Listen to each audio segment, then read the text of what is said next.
চন্দ্রপুর রাজ্য যেমন সুন্দর, তেমনি এখানকার মানুষরাও অনেক ভালো। আর এই মানুষদের সবসময় ভালো রাখার চেষ্টা করেন রাজা চন্দ্রকান্ত। কিন্তু তার মনে একটাই দুঃখ, রাজা নিঃসন্তান। এই নিয়ে রানীও দুশ্চিন্তা কম করেন না। একদিন রাজা দুশ্চিন্তাগ্রস্ত হয়ে প্রাসাদের ফুলবাগানে বসে আছেন। এত বড় রাজ্য, এত ক্ষমতা, ধনসম্পদ আমি কার জন্য করছি? কে আমার বংশ রক্ষা করবে? আমার পরে কে আমার রাজ্যকে ভালোবেসে হাতে তুলে নিতে পারবে? আজ একটা সন্তান থাকলে হয়তো আমাকে এই দুশ্চিন্তা করতে হতো না। হায় ভগবান, আমি কি এমন পাপ করেছি যার শাস্তি আমাকে এখন ভোগ করতে হচ্ছে? রানী চন্দ্রাবতী বেশ খানিকক্ষণ ধরে রাজার পিছনে দাঁড়িয়ে আছেন। রাজার সব কথা শুনছেন। তার নিজেরও অনেক কষ্ট হচ্ছে, কিন্তু কিছুই করতে পারছেন না। শুধু মুখ বুজে সব সহ্য করে নিচ্ছেন। এ কি মহারাজ, আপনি কাঁদছেন? এ কি রানী, তুমি এখানে? আপনি সব সময় মন খারাপ করে থাকেন। ঈশ্বর আমাদের সন্তান দেয়নি, তার জন্য আপনি এমন রাগ করে থাকবেন? এতে রাজ্যের গরিব দুঃখী মানুষদের কে দেখবে বলুন? কি করব বলো রানী, আমার যে কিছুই ভালো লাগে না। সব কিছু যেন ক্রমশ অন্ধকারে হারিয়ে যাচ্ছে। এসব দুশ্চিন্তা করবেন না মহারাজ। আমাদের এখন একমাত্র কর্তব্য হলো রাজ্যের মানুষদের ভালো রাখা।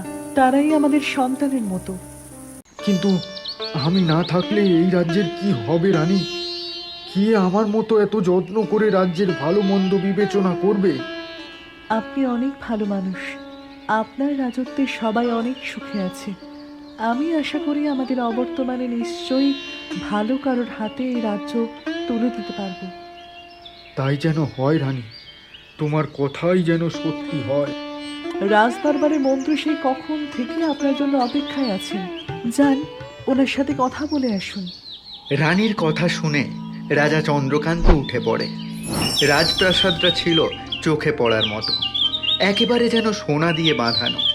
রোদের আলো পড়লেই চকচক করে। রাজদরবারে মন্ত্রী বেশ খানিক সময় ধরে মহারাজের অপেক্ষায় ছিল। রাজাকে আসতে দেখে তাকে মাথা ঝুঁকে সম্মান জানায় মন্ত্রী। ক্ষমা করবেন মহারাজ, এই সময়ে আপনাকে বিরক্ত করতে চাইনি। কি হয়েছে মন্ত্রী, সব ঠিক আছে তো? হ্যাঁ, সব ঠিক আছে মহারাজ। শুধু আমি বলছিলাম যে খাজনার টাকাটা রাজ্যবাসীর থেকে একটু অগ্রিম তুলে নিলে কেমন হয়? রাজকোষের অবস্থা তো খুব একটা ভালো না। না মন্ত্রী, আমি একটা সিদ্ধান্ত নিয়েছি। এই মাসে খাজনার টাকাটা মুকুব করে দেব। রাজ্যের কাউকে আর খাজনা দিতে হবে না। এসব কি বলছেন মহারাজ? এতগুলো মানুষ খাজনা না দিলে রাজকোষের কি অবস্থা হবে বুঝতে পারছেন? সে যা হবার হোক। এই মাসে প্রচণ্ড খরায় এমনিতেই সবার মাঠের ফসল নষ্ট হয়ে গেছে। সবাই প্রবল খাদ্য সংকটে আছে। তার উপরে যদি এখন খাজনা চাপিয়ে দিই, তাহলে গরিব মানুষের কি হাল হবে বুঝতে পারছো? ঠিক আছে, আপনি যখন সিদ্ধান্ত নিয়েছেন তখন আমি আর না করব না। মন্ত্রী রাজপ্রাসাদ থেকে বের হয়ে চলে আসে। পথে যেতে যেতে রাগে যেন ক্রমশ জ্বলতে থাকে সে। এক সময় একা একাই বলে, ভেবেছিলাম খাজনাটা এখন তুলতে পারলে কিছু টাকা সেখান থেকে সরানো যাবে, কিন্তু এই রাজা তো খাজনাই বন্ধ করে দিল। আমার সব ষড়যন্ত্রে এই একটা লোকই জল ঢেলে দেয়। না, এবারে আর ছোটোখাটো বিষয় নিয়ে কাজ করব না। আমি এতদিন যা করিনি তাই এবারে করব। আমার ষড়যন্ত্র হবে এই রাজ্যের গদি পাওয়ার জন্য।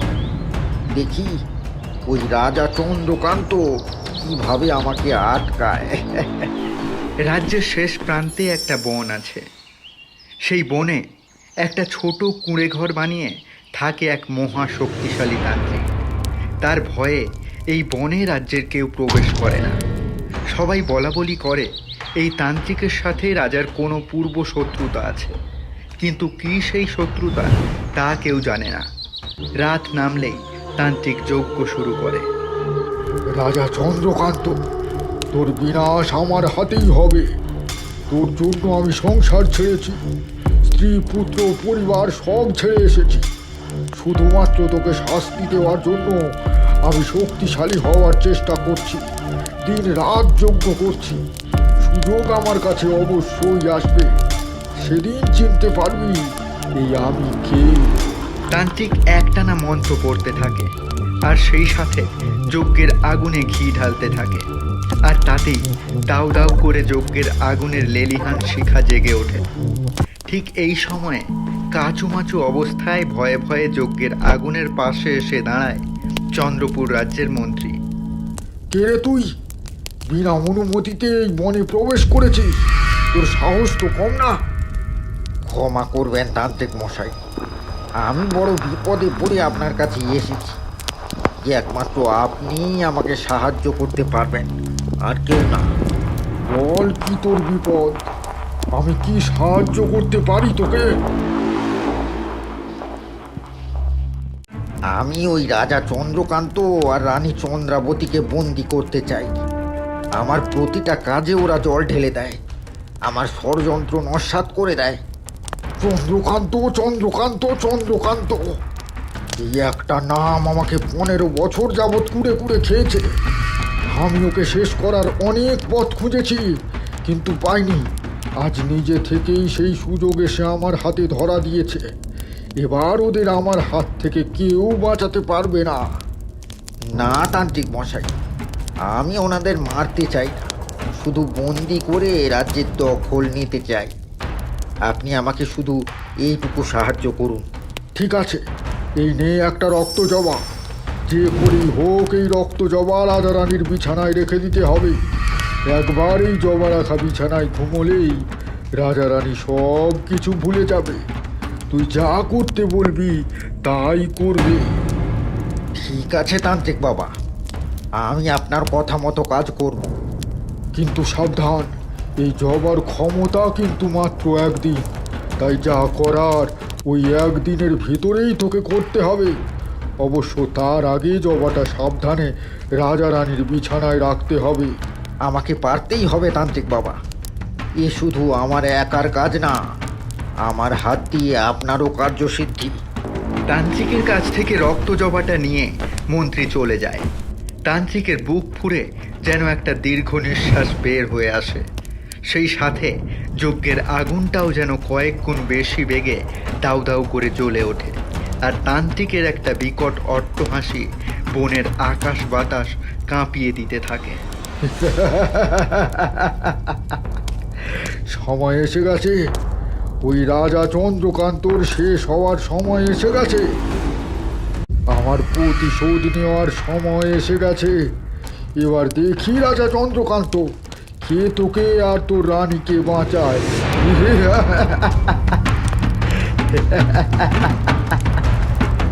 রানী চন্দ্রাবতীর একজন খুবই বিশ্বস্ত দাসী ছিল, তার নাম রেখা।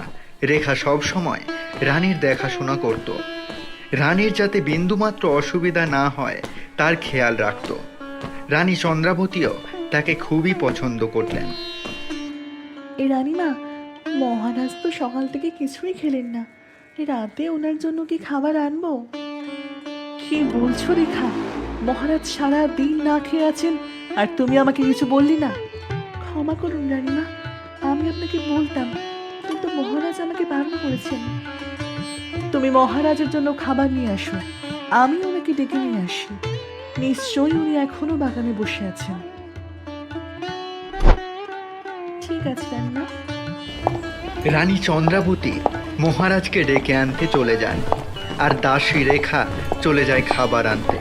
ঠিক এই সময় দরজার আড়াল থেকে উকি দেয় কুচক্রী মন্ত্রী। তার মুখে একটা বাঁকা হাসি খেলে যায়। এই সুযোগ, এখন ঘরে কেউ নেই। একবার যদি এই রক্ত জবাটা মহারাজের বিছানার নিচে রাখা যায়, তাহলে আর দেখতে হবে না, বাকিটা তান্ত্রিকের মন্ত্রের বলেই হয়ে যাবে। যাই, কেউ চলে আসার আগে এক্ষুনি কাজটা সেরে ফেলি। মন্ত্রী সাবধানে ঘরে ঢুকে পড়ে। এরপর বিছানা তুলে তার নিচে রক্ত জবাটা রেখে সরে পড়ে। এদিকে রানী রাজবাড়ির বাগানে এসে দেখতে পান রাজা চন্দ্রকান্ত একা একা বসে আছেন। এই কি মহারাজ, আপনি একা একা বসে আছেন কেন? আপনার শরীর ঠিক আছে তো? আমার কিছু হয়নি রানী, তুমি আমাকে নিয়ে বৃথা চিন্তা করছো। তাহলে আপনি সারা দিন কিছু না খেয়ে আছেন কেন? এতে তো আপনার শরীর খারাপ করবে। আবার এই কথা আমাকে বলতে বারণ করছেন। আমার কিছু খেতে ভালো লাগছে না রানী, আমাকে একটু একা থাকতে দাও। কি হয়েছে বলুন তো মহারাজ? আপনাকে দেখে তো মনে হচ্ছে না আপনার সব কিছু ঠিক আছে। দয়া করে আমাকে খুলে বলুন। কি আর বলবো রানী, আমার সব ভয় তো এই রাজ্যটাকে নিয়ে। ঘরের শত্রুরাও রাজ্যের ক্ষতি করার জন্য ওত পেতে আছে। কেউ রাজ্যের গরিব দুঃখের কথা ভাবেই না। এ মাসে এত খরা গেল, আর তার উপরে মন্ত্রী প্রজাদের থেকে অগ্রিম খাজনা নিতে যাচ্ছে। তাহলে ভাবতে পারছো আমি না থাকলে রাজ্যের কি হবে? মহারাজ, আপনি তো এখন আছেন। যতদিন আপনি আছেন ততদিন তো রাজ্যটাকে ভালোভাবে চালাতে হবে।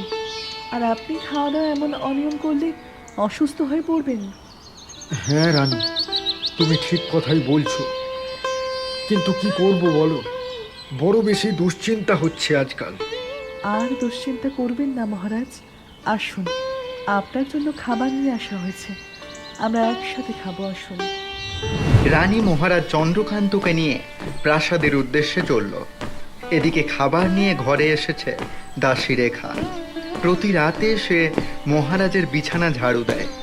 আজকেও খাবার রেখে ঝাড়ু দিতে যায়। ঠিক তখন দেখতে পায় বিছানার নিচে একটা রক্ত জবা। এই রক্ত জবাটা আবার কোথা থেকে এলো?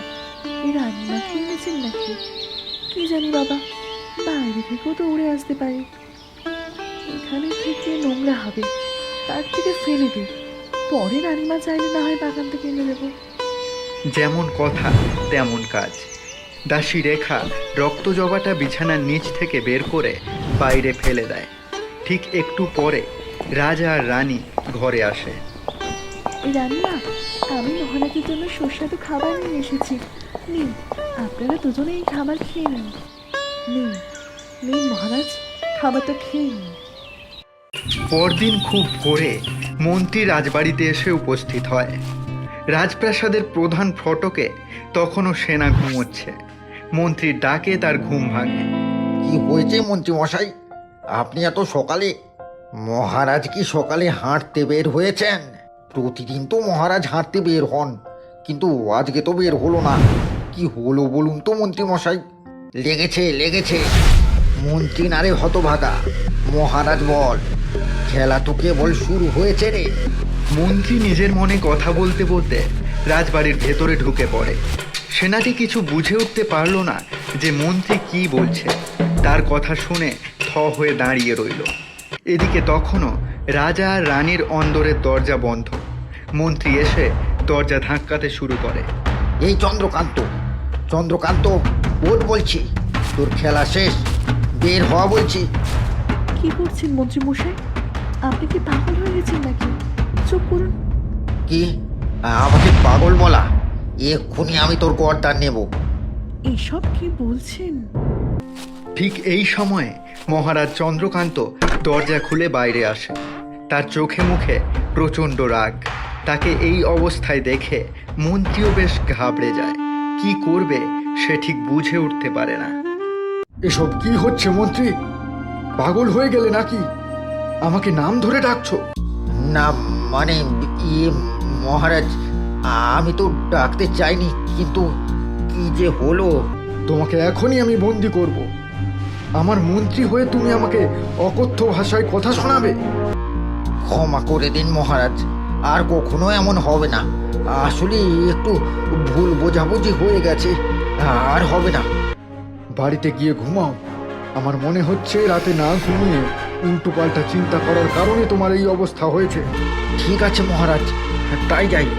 মহারাজ চন্দ্রকান্ত মন্ত্রীর মুখের উপরে দরজা বন্ধ করে দেয়। মন্ত্রী চলেই আসছিল। হঠাৎ তার মনে কিছু একটা সন্দেহ হলো। দাসী রেখাকে মন্ত্রী জিজ্ঞেস করলো, আচ্ছা রেখা, গত রাতে মহারাজ আর মহারানী এই ঘরের বিছানাতেই ঘুমিয়েছিলেন তো? হ্যাঁ, কেন? আপনার সামনেই তো মহারাজ এই ঘর থেকে বের হলো। এছাড়া আর কোথায় ঘুমাবে বলুন? না, তাহলে তো এমন হবার কথা না। আচ্ছা, গত রাতে কি তুমি মহারাজের বিছানা ঝাড়ু দিয়েছিলে? হ্যাঁ, দিয়েছি তো। প্রতি রাতেই তো আমি মহারাজের ঘর পরিষ্কার করে বিছানা ছেড়ে দিয়ে সাজিয়ে গুছিয়ে রাখি। তা গত রাতেই বিছানা ঝাড়ু দেবার সময় কি কিছু পেয়েছো? মানে বিছানায় কি খুব ময়লা ছিল? না, বিছানায় ময়লা ছিল না, কিন্তু বিছানার নিচে একটা রক্ত জমা পেয়েছিলাম। আমি সেটাকে ময়লা ভেবে বাইরে ফেলে দিয়েছি। ও আচ্ছা। এই বলে মন্ত্রী বাইরে চলে আসে। আর ঠিক তখনই মহারাজের ঘরের ঠিক বাইরে মন্ত্রী দেখতে পায় সেই লাল রক্ত জবাটা পড়ে আছে। তাড়াতাড়ি গিয়ে সেটাকে তুলে আনে। এবারেও হলো না। আমার সব ষড়যন্ত্র কেন মাটি হয়ে যাচ্ছে? আগে মাটি করতো মহারাজ নিজে, এবারে আবার পেছনে লেগেছে এই দাসীটা। এবারে এমন কিছু একটা করতে হবে যাতে সাপও মরে আর লাঠিও না ভাঙে। মন্ত্রী কি রাজা আর রানীকে নিজের পদ থেকে সরাতে নতুন কোনো ষড়যন্ত্রের আশ্রয় নেবে? মন্ত্রী কি তার পরবর্তী ষড়যন্ত্রে সফল হতে পারবে? এইসব উত্তর পাওয়ার জন্য আমাদের চ্যানেলের সঙ্গেই থাকুন। বাড়িতে ফিরে মন্ত্রী বেশ দুশ্চিন্তায় পড়ে যায়। তার একটার পর একটা ষড়যন্ত্র মাটি হয়ে যাচ্ছে। কিভাবে রাজা চন্দ্রকান্তকে গদি থেকে নামাবে এর কিছুই ভেবে পাচ্ছিল না মন্ত্রী। তান্ত্রিকের দেওয়া এই জবা ফুলের ক্ষমতাও তো ছিল মাত্র একদিন, সেটাও তো আজকে শেষ হয়ে যাবে। ওই দাসীটার জন্য এবারে ষড়যন্ত্রটা মাটি হয়ে গেল। না, আমাকে আবার ওই তান্ত্রিকের কাছে যেতে হবে। একমাত্র তিনি এই মুহূর্তে আমাকে সাহায্য করতে পারবেন। এদিকে সকালবেলা মন্ত্রীর হঠাৎ এমন আচরণে মহারাজ বেশ চমকে যায়। সে কিছুতেই বুঝে উঠতে পারে না যে মন্ত্রী হঠাৎ করে এমন আচরণ কেন করছিল। মহারাজ, আপনি কি কোনো কিছু নিয়ে গভীর চিন্তায় আছেন? হ্যাঁ রানী, আমি একটা বিষয় নিয়ে খুব চিন্তা করছি। হঠাৎ কি এমন হলো যে আপনি এত চিন্তা করছেন? রাজ্যের কি কোনো বিপদ হয়েছে মহারাজ? না রানী, রাজ্যের কোনো বিপদ হয়নি। তবে আজ সকালে মন্ত্রীর আচরণ দেখে আমার কেমন যেন একটু অস্বাভাবিক লাগলো। কেন মহারাজ, মন্ত্রী কি করলো আপনার সাথে? তুমি তো খুব সকাল সকালে উঠে পড়েছো, কিন্তু এরপর ওই মন্ত্রী এসে আমার নাম ধরে জোরে জোরে ডাকতে থাকে। কি বলছেন এসব মহারাজ? ওই মন্ত্রী আপনার নাম ধরে ডেকেছে? শুধু তাই না রানী, ও নিজেকে রাজা বলে দাবি করছিল। এসে হঠাৎ কেন জানি না আবার নিজেকে শুধরে নিল। হয়তো রাতের ঘুম ঠিকভাবে হয়নি বলে মাথাটা এলোমেলো হয়েছিল, এই কারণেই ভুল বলে ফেলেছে। এ নিয়ে তো চিন্তা করবেন না মহারাজ। আমার চিন্তাটা অন্যদিকে রানী। আমার মনে হচ্ছে মন্ত্রী আমাদের কোনো ক্ষতি করার চেষ্টা করেছিল, কিন্তু ঠিক কোথা থেকে যে আমাদের ক্ষতি করার চেষ্টা করছিল সেটাই বুঝতে পারছি না। মহারাজ, আপনি শান্ত হন। যেহেতু আমাদের কোনো ক্ষতি হয়নি, তাহলে বৃথা দুশ্চিন্তা করে লাভ নেই। তাছাড়া আমি বলি কি, আপনি তো সব সময় চোখ কান খোলা রেখেই চলেন। ও যদি আপনার কোনো ক্ষতি করার চেষ্টাও করে থাকে, তবুও কিছু করে উঠতে পারবে না। হ্যাঁ রানী, ঠিক বলেছ, তবে সাবধান হয়ে থাকা ভালো। আমার কেন জানি না মনে হচ্ছে কাজের কোনো মানুষ আমার বিরুদ্ধে গভীর ষড়যন্ত্রে লিপ্ত হয়েছে। এমন কিছুই হবে না মহারাজ। এখন আপনার কিছুদিন বিশ্রামের প্রয়োজন। আসুন, সকালের খাবারটা খেয়ে নিন, অনেক বেলা হয়ে গেছে। এদিকে মন্ত্রী ঠিকই তার ষড়যন্ত্র সফল করার জন্য আবার তান্ত্রিকের শরণাপন্ন হয়। তান্ত্রিক প্রতিদিনের মতোই তার যজ্ঞ কার্যে ব্যস্ত। মন্ত্রী তান্ত্রিকের যজ্ঞের আগুনের সামনে হাত জোড় করে বসে থাকে। বেশ অনেক সময় পরে তান্ত্রিক চোখ খোলে। নিশ্চয়ই তুই আমাকে ধন্যবাদ দিতে এসেছিস। আমি জানি আমার রক্ত জবা ঠিকঠাক কাজ করেছে। আমাকে ক্ষমা করবেন তান্ত্রিক, আমি আপনার কথা মতো কাজ তো করেছি, কিন্তু একটা লোক এসে সব ষড়যন্ত্র নষ্ট করে দিয়েছে। তার মানে তুই এই ষড়যন্ত্রেও ভুল করে এসেছিস? বিশ্বাস করুন তান্ত্রিক, আমি আপনার কথা মতো সেই রক্ত জবা ফুলটা রানীর বিছানার নিচে রেখেছিলাম, কিন্তু আমি জানতাম না ওই দাসী রেখা প্রতিদিন রানীর বিছানা ঝাড় দেয়। গত রাতে বিছানায় ঝাড় দেওয়ার সময় সেই রক্ত জবাটিকে ফেলে দেয়। না না না না, এ কিছুতেই হতে পারে না। ওই রাজা চন্দ্রকান্ত প্রতিবার কি করে এমন ভাবে বেঁচে যায়?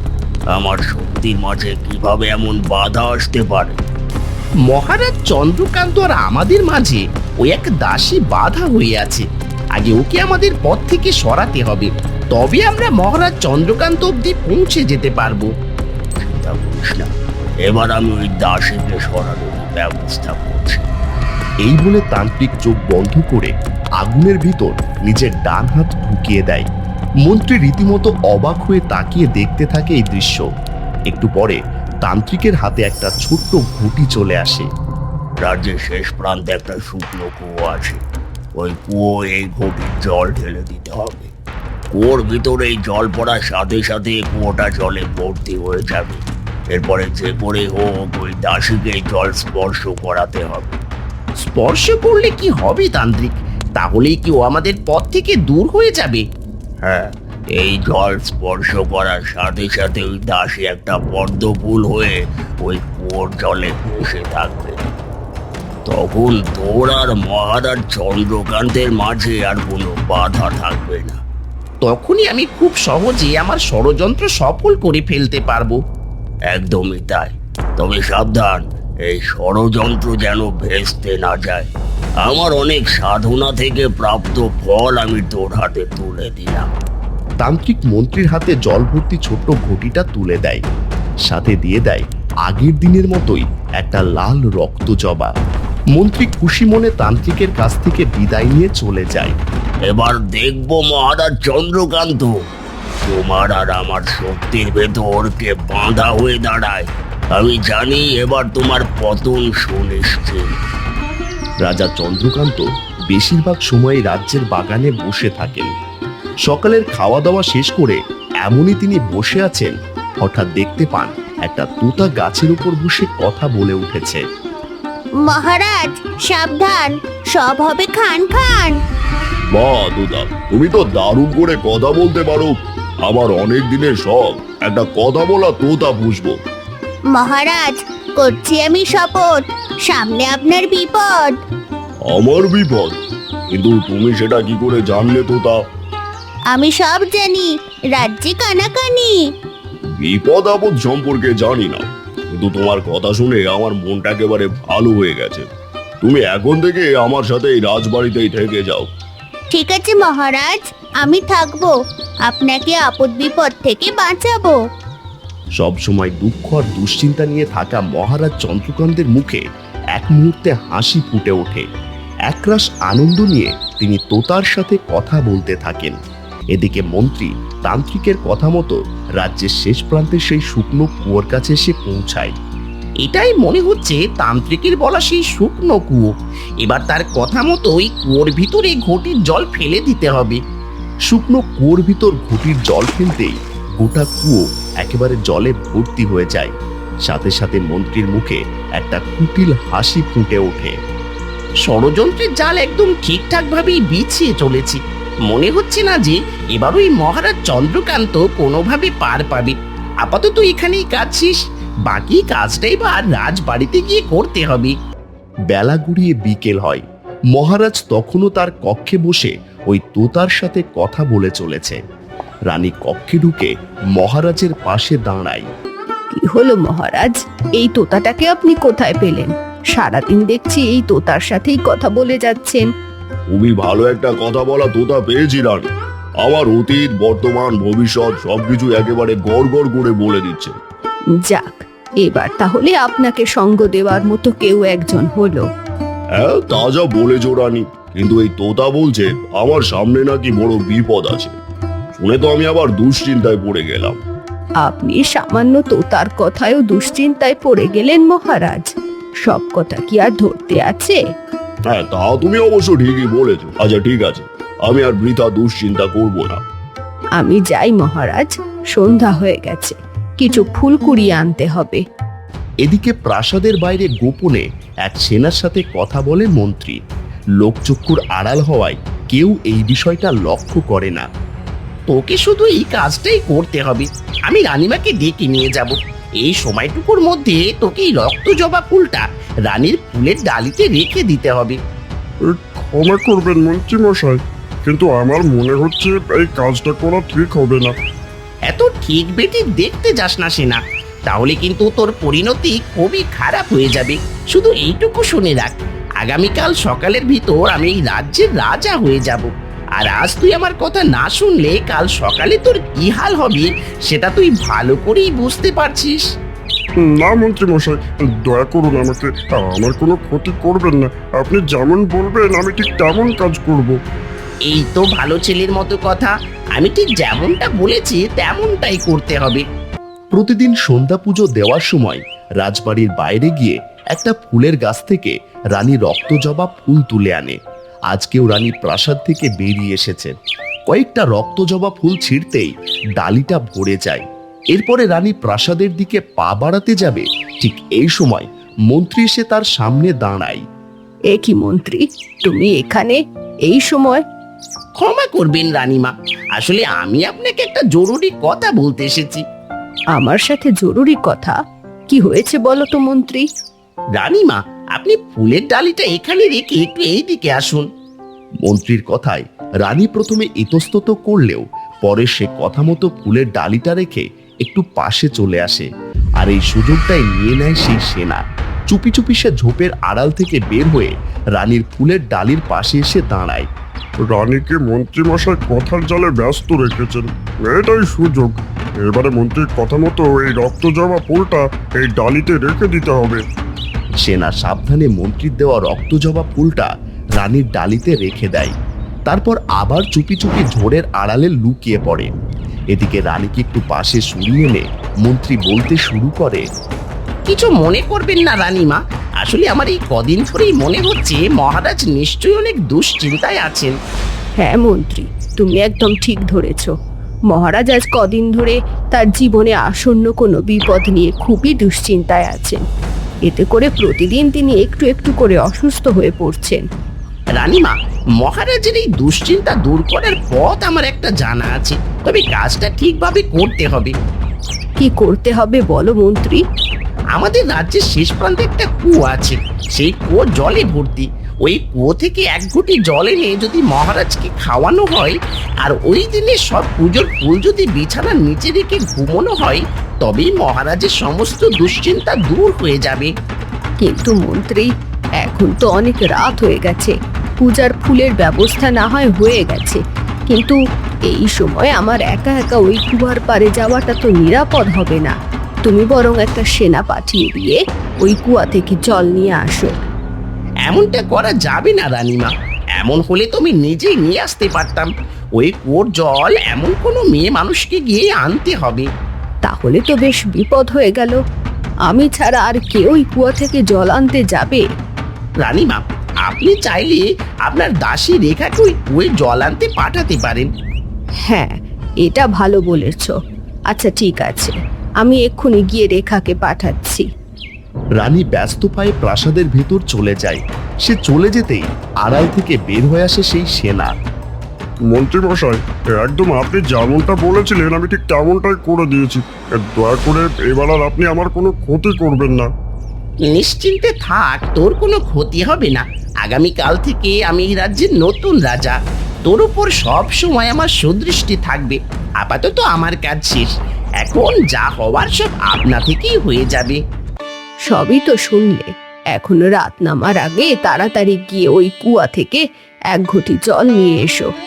ঠিক আছে রানীমা, কিন্তু মন্ত্রী মশাইয়ের কথায় এতটা বিশ্বাস করা কি ঠিক হচ্ছে? এখানে অবিশ্বাস করার কিছুই নেই দাসী।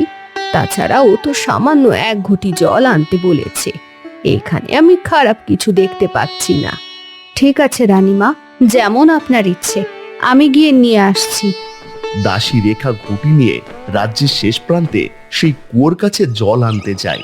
কুয়োয় নেমে জল স্পর্শ করার সাথে সাথে দাসী রেখা একটা পদ্ম ফুলের রূপ নেয়।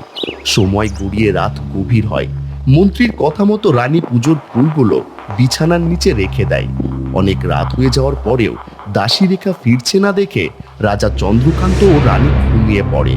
পরদিন সকালেই ঘটে যায় সেই ভয়ঙ্কর ঘটনা। সকালে মন্ত্রী এসে রাজা ও রানীকে যে কথা বলে তারা সেই কথাই শুনতে শুরু করে। এই কে আছো? এই রাজা আর রানীকে এক্ষুনি কারাগারে বন্দি করো। হ্যাঁ, তোমরা মন্ত্রীর কথা মতো কাজ করো, আমাদেরকে বন্দি করো। আজ থেকে আমি এই রাজ্যের নতুন রাজা। মন্ত্রীর কথা মতো সেনারা গিয়ে রাজা রানীকে বন্দি করে ফেলে। মন্ত্রী হয়ে যায় ওই রাজ্যের নতুন রাজা। এরপর কি হতে যাচ্ছে, রাজা ও রানীর ভাগ্যেই বা কি আছে? অন্যদিকে পদ্মফুলরূপী দাসী রেখারই বা কি হবে? এই সকল প্রশ্নের উত্তর জানা যাবে পরবর্তী পর্বে। আগামী পর্ব সবার আগে পেতে আমাদের চ্যানেলটি এক্ষুনি সাবস্ক্রাইব করে সাথে থাকুন। ধন্যবাদ। এবার দেখবো মহারাজ চন্দ্রকান্ত, তোমার আর আমার শক্তির ভেতর কে বাঁধা হয়ে দাঁড়ায়। আমি জানি এবার তোমার পতন সুনিশ্চিত। পরদিন সকালে ঘটে যায় সেই ভয়ঙ্কর সকালে মন্ত্রী এসে রাজা ও রানীকে যে কথা বলে তারা সেই কথাই শুনতে শুরু করে। এই কে আছো? এই রাজা আর রানীকে এক্ষুনি কারাগারে বন্দি করো। হ্যাঁ, তোমরা মন্ত্রীর কথা মতো কাজ করো, আমাদেরকে বন্দি করো। আজ থেকে আমি এই রাজ্যের নতুন রাজা। মন্ত্রীর কথা মতো সেনারা গিয়ে রাজা রানীকে বন্দি করে ফেলে। মন্ত্রী হয়ে যায় ওই রাজ্যের নতুন রাজা। এরপর কি হতে যাচ্ছে, রাজা ও রানীর ভাগ্যেই বা কি আছে? অন্যদিকে পদ্মফুলরূপী দাস রেখারই বা কি হবে? কুচক্রী মন্ত্রীর হাতে রাজা চন্দ্রকান্ত ও রানী বন্দী হয়ে যায়। গোটা রাজ্য জুড়ে শুরু হয় মন্ত্রীর দুঃসহ শাসন। এদিকে কারাগারে খুবই কষ্টে সময় কাটাতে থাকে রাজা ও রানী। আমি জানতাম রানী, কাজের কেউ আমার বিরুদ্ধে ষড়যন্ত্র করছে। আমার সেই সন্দেহই সত্য হয়ে গেল। ওই মন্ত্রীকে বিশ্বাস করে আমরা সবচেয়ে বড় ভুল করে ফেলেছি মহারাজ। বিশ্বাসের দুর্বলতার সুযোগ নিয়ে ও আমাদেরকে ফাঁসিয়ে দিল। জানি না এখন কতদিন এভাবে আমায় বন্দি দশায় কাটাতে হবে। আমার মনে হয় না আমরা আর কোনোদিন ছাড়া পাবো। আমাদের দুজনকে বন্দি করে ওই মন্ত্রী নিজে এই রাজ্যের রাজা হয়ে বসেছে। ওই কুচক্রী মন্ত্রী এই রাজ্যের রাজা হলে রাজ্যের সব গরিব দুঃখী মানুষদের শেষ করে ফেলবে। আমার এত সুন্দর সাজানো গোছানো রাজ্য এক মুহূর্তে ধ্বংস হয়ে যাবে। আপনি দুশ্চিন্তা করবেন না মহারাজ। সৃষ্টিকর্তা উপর থেকে সবকিছুই দেখছেন। আমার বিশ্বাস শীঘ্রই মন্ত্রীর উপরে সৃষ্টিকর্তার অভিশাপ নেমে আসবে। তাই যেন হয় রানী। আমার রাজ্যের ওপর থেকে যেন ওই মন্ত্রীর কালো ছায়া সরে যায়। আমার রাজ্যবাসী যেন ভালো থাকে। আমি আর কিছুই চাই না। এদিকে মহারাজ ও রানীকে সরিয়ে দিয়ে মন্ত্রী তার বউ মালতীকে নিয়ে রাজবাড়িতে ওঠে। সাথে সাথে রাজ্য জুড়ে শুরু হয় মন্ত্রীর দুঃশাসন। মন্ত্রীর আদেশে রাজ্যের গরিব দুঃখী প্রজাদের ওপর সেনারা অত্যাচার করতে শুরু করে। এবছর জমিতে ফসল ফলাতে অনেক পরিশ্রম করতে হয়েছে। তাছাড়া ফসলের বীজ আর ওষুধপত্র কিনতে অনেক টাকা খরচ হয়ে গেছে। হ্যাঁ তুমি যা বলেছো দাদা, তবে যেহেতু এবছর সবারই ফসল ভালো হয়েছে, তাতে মনে হচ্ছে আমাদের আর কোনো সমস্যা হবে না।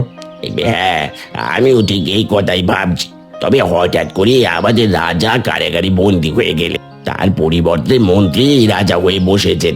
জানি না উনি আমাদের ওপর কেমন শাসন ব্যবস্থা তৈরি করবেন। মহারাজ যেহেতু সব সময় আমাদের খেয়াল রেখেছেন, আমার মনে হয় মন্ত্রী মশাইও আমাদের দেখে রাখবেন। ঠিক এই সময় দুটো ঘোড়া ছুটিয়ে দুইজন সেনা এসে ওই জমির পাশে উপস্থিত হয়। তাদের দুজনের হাতেই বল্লমার তলোয়ার। তাদেরকে দেখে দুজন কৃষকই ভয়ে কাঁপতে থাকে। শোনো কৃষকেরা, নতুন মহারাজের আদেশ, এই জমির সব ফসল রাজকোষে জমা দিতে হবে। কিন্তু সব ফসল যদি আমরা দিয়ে দিই তাহলে তো আমাদের সারা বছর না খেয়ে মরতে হবে। মহারাজ তো তোমাদের এত কিছু শুনবেন না। উনি আদেশ করেছেন, এখন আমাদের এই আদেশ পালন করতে হবে।